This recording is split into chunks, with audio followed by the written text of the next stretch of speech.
ಇತ್ತೀಚಿನ ದಿನಗಳಲ್ಲಿ ಆಧುನಿಕ ಜೀವನ ಶೈಲಿಯಿಂದಾಗಿ ಮನುಷ್ಯನಲ್ಲಿ ಹೃದಯ ಸಂಬಂಧಿ ರೋಗಿಗಳು ಹೆಚ್ಚಾಗುತ್ತಿದ್ದು, ಆರೋಗ್ಯದಲ್ಲಿ ವ್ಯತ್ಯಾಸವಾದಲ್ಲಿ ತಕ್ಷಣವೇ ವೈದ್ಯರನ್ನು ಕಂಡು ಚಿಕಿತ್ಸೆ ಪಡೆಯಬೇಕು ಎಂದು ತಾಲೂಕು ಸರ್ಕಾರಿ ನೌಕರರ ಸಂಘದ ಅಧ್ಯಕ್ಷರು ಹಾಗೂ ತಾಲೂಕು ಆರೋಗ್ಯಾಧಿಕಾರಿ ಡಾ. ನಟರಾಜು ಹೇಳಿದರು.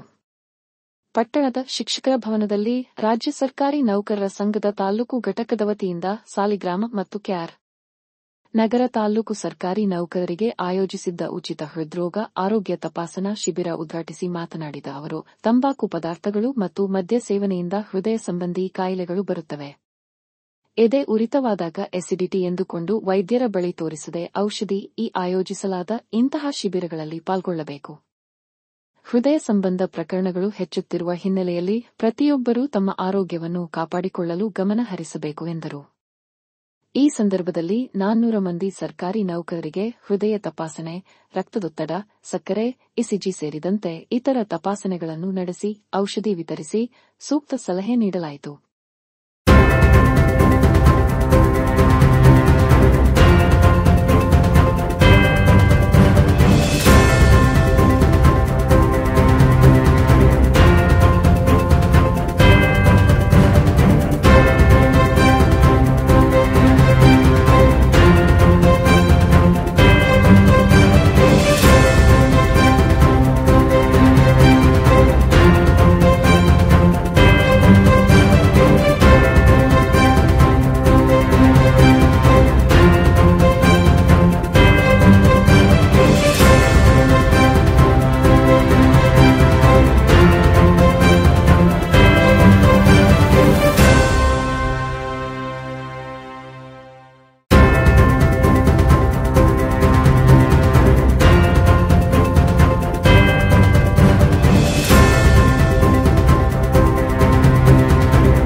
ಎಲ್ರಿಗೂ ನಮಸ್ಕಾರ.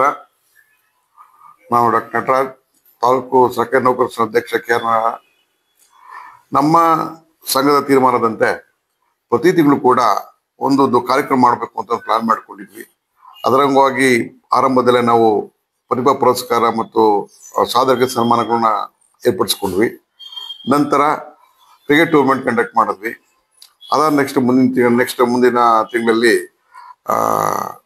ಸರ್ಕಾರಿ ನೌಕರರಿಗೆ ಒತ್ತಡ ನಿವಾರಣೆ ಶಿಬಿರ ಅಂತ ಹೇಳಿ ಮಾಡಿದ್ವಿ. ಯಾಕಂದ್ರೆ ಈ ಸರ್ಕಾರಿ ನೌಕರರೆಲ್ಲೂ ಕೂಡ ಒತ್ತಡದಲ್ಲಿರ್ತಾರೆ ಕಾರ್ಯಭಾರದಿಂದಾಗಿ.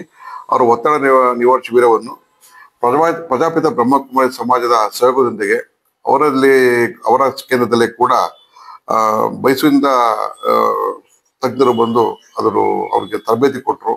ಜೊತೆಗೆ ಯೋಗ, ಧ್ಯಾನ ಇದ್ರ ಬಗ್ಗೆ ಕೂಡ ಹೆಚ್ಚು ಒತ್ತಡ ಕೊಟ್ಟು ಸರ್ಕಾರಿ ನೌಕರರ ಒತ್ತಡ ಹೇಗೆ ನಿವಾರಣೆ ಮಾಡ್ಕೊಳ್ಬೇಕು ಅಂತ ಹೇಳಿ ತಿಳಿಸ್ಕೊಟ್ರು. ಅದಾದ ನಂತರ ಈ ತಿಂಗಳು ನಾವು ಸರ್ಕಾರಿ ನೌಕರರಿಗೆ ವಿಶೇಷವಾಗಿ ಹೃದ್ರೋಗ ತಪಾಸಣಾ ಶಿಬಿರವನ್ನು ಮಾಡಿದ್ವಿ. ಕಾರಣ ಎಷ್ಟೇನೆ, ಈಗ ಚಿಕ್ಕ ವಯಸ್ಸಲ್ಲೇ ಕೂಡ ಎಷ್ಟೋ ಜನಕ್ಕೆ ಹಾರ್ಟ್ ಅಟ್ಯಾಕ್ ಆಗ್ತದೆ. ಹಾರ್ಟ್ ಅಟ್ಯಾಕ್ ಆಗಿ ಹೃದ್ರೋಗದ ಸಮಸ್ಯೆ ಹೇಳ್ತಾ ಇದ್ದಾರೆ. ಸೊ ಹಾಗಾಗಿ ಎಷ್ಟೋ ಜನಕ್ಕೆ ಹೃದ್ರೋಗ ಗೊತ್ತಿರೋದಿಲ್ಲ. ಹಾಗಾಗಿ ನಮ್ಮ ಸ್ನೇಹಿತರಾದ ಡಾಕ್ಟರ್ ಮುರಳೀರಾವ್ ಶಿಂದೆ ಅವರು ನಮ್ಮ ತಾಲೂಕಿನವರೇ, ಈಗ ರಾಯಚೂರಿನಲ್ಲಿ ಹೃದ್ರೋಗ ತಜ್ಞರ ಕೆಲಸ ಮಾಡ್ತಿದ್ದಾರೆ. ಅವರು ಪ್ರತಿ ವರ್ಷ ಕೂಡ ನಮ್ಮ ಮಗಳ ಹುಟ್ಟುಹಬ್ಬ ಸಮಯದಲ್ಲಿ ಒಂದು ಹೃದ್ರೋಗ ಶಿಬಿರವನ್ನು ಮಾಡ್ತಾರೆ. ಈ ಸರಿ ನಾವು ನಮ್ಮ KR ಮಾಡ್ಕೊಡಿ ಅಂತ ಕೇಳ್ಕೊಂಡಾಗ ಅವರು ತುಂಬಾ ಸಂತೋಷ ಒಪ್ಕೊಂಡು ಕಾರ್ಯಕ್ರಮ ನಡೆಸ್ಕೊಟ್ರು ಕೂಡ. ಈ ಶಿಬಿರದಲ್ಲಿ ಬಂದಾಗ ಪ್ಲಾನ್ ಆಗಿ ಮಾಡ್ಬೇಕು ಅಂತ ಹೇಳಿ ನಾವು ಒಂದು ಮಿಷಿನ್ ಇತ್ತು ಅಂತ ಹೇಳಿದ್ರೆ ತುಂಬಾ ರಶ್ ಆಗಿ ಗಲಿಬಿಲಿ ಆಗುತ್ತೆ ಅನ್ನೋದಕ್ಕೋಸ್ಕರ 4 ECG ಮಿಷಿನ್ಗಳು ತರಿಸಿ 4 ಕಡೆ BP ಚೆಕಪ್ ಮಾಡ್ದ, 4 ಕಡೆ ಶುಗರ್ ಚೆಕ್ ಮಾಡ್ದ. ಜೊತೆಗೆ ತೂಕ ಮತ್ತು ಎತ್ತರ ಇವು ಕಂಡಿಟ್ಕೊಂಡಾಗ BMI ಅಂತ ಕರಿತೀವಿ, ಬಾಡಿ ಮಾಸ್ ಇಂಡೆಕ್ಸ್ ಅಂತ. ಅದು 20 ಇರ್ಬೇಕು. ಅದಕ್ಕಿಂತ ಜಾಸ್ತಿ ಇತ್ತು ಅಂತ ಹೇಳಿದ್ರೆ ತೂಕ ಕಡಿಮೆ ಮಾಡ್ಕೋಬೇಕಾಗತ್ತೆ ಮುಖ್ಯವಾಗಿ. ಸೊ ಅದನ್ನು ಕೂಡ ನಾವು ಮಾಡಿಕೊಂಡು ಬಂದವೆಲ್ಲರೂ ಕೂಡ ನಾವು ECG ಮಾಡಿದೀವಿ. ECG ಯಾರಿಗೆ ತೊಂದರೆ ಕಾಣಿಸ್ಕೊಳುತ್ತೋ ಅವ್ರಿಗೆ ಎಕೋ ಮಾಡಿದೀವಿ. ಅಲ್ಲ 330 ಜನ ECG ಮಾಡಿಸ್ಕೊಂಡ್ರು, 305 ಜನ ಶುಗರ್ ಚೆಕ್ ಮಾಡಿಸ್ಕೊಂಡ್ರು, 305 ಜನ BP ಚೆಕ್ ಮಾಡಿಸ್ಕೊಂಡ್ರು, ಎಲ್ಲರೂ BMI ಮಾಡಿದ್ವಿ. ಆದರೆ ECG ಏನಾದ್ರು ತೊಂದರೆ ಕಾಣಿಸ್ಕೊಂಡ್ರೆ ಅವ್ರಿಗೆ ಇಕೋ ಮಾಡಿದೀವಿ. ಜೊತೆಗೆ ಯಾರು BP ಇರ್ತದೋ ಅವ್ರಿಗೆಲ್ರಿಗೂ ಕೂಡ ಇಕೋ ಮಾಡಿದೀವಿ. ಯಾಕಂದ್ರೆ BP ಕೆಲಸ ಸರಿಯಾದ ಸಮಯ ತಗೊಳ್ಳದೆ ಹೋದ್ರೆ, ರೆಗ್ಯುಲರ್ ಫಾಲೋಅಪ್ ಮಾಡದೆ ಹೋದ್ರೆ ಹಾರ್ಟ್ ಇಲ್ಲಾಜ್ ಆಗ್ತಾ ಹೋಗುತ್ತೆ. ಅದು ಇಕೋಲ್ ಪಿಕಪ್ ಆಗುತ್ತೆ. ಹಾಗಾಗಿ ಎಲ್ಲ ಕೂಡ ಹೈ BP ಇದ್ದವ್ರಿಗೆಲ್ಲ ಕೂಡ ಇಕೋ ಮಾಡಿದೀವಿ. ಇದು ತುಂಬಾ ಯಶಸ್ವಿ ಕಾರ್ಯಕ್ರಮ. ಇಲ್ಲಿ ಏನ್ ಸಮಾಧಾನ ಅಂತ ಹೇಳಿದ್ರೆ, ಹೊಸದಾಗಿ 31 ಜನ BP ಪೇಷಂಟ್ ಕಂಡಿಡಿದ್ವಿ. ನಾವೇನೋ ಇವತ್ತು ಕಂಡಿಡಿದೆ ಹೋದ್ರೆ ಅವ್ರು BP ರೈಸ್ ಆಗಿ ಹಾರ್ಟ್ ಅಟ್ಯಾಕ್ ಆಗ್ಬೋದಿತ್ತು, ಶೋಕೆ ಆಗ್ಬೋದಿತ್ತು. ಇವತ್ತು 30 ಜನಕ್ಕೆ ನಾವು BP ಮಾತ್ರ ಹಾಕ್ಬೋದು.